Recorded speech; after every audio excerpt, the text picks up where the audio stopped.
আশা করি এই জুলাইয়ের মধ্যেই 30 তারিখের মধ্যেই সেটা জাতীয় সনদ বা জুলাই সনদ যাই আমরা বলি সেটা রচিত হবে। এটা একটা ঐতিহাসিক ঘটনা অবশ্যই।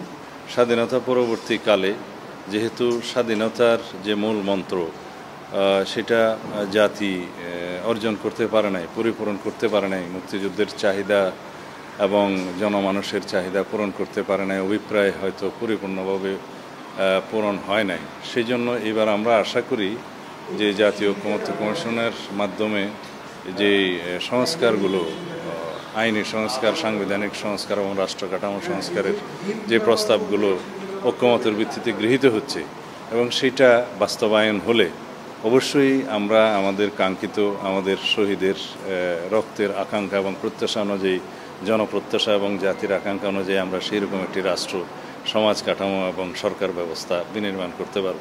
ধন্যবাদ।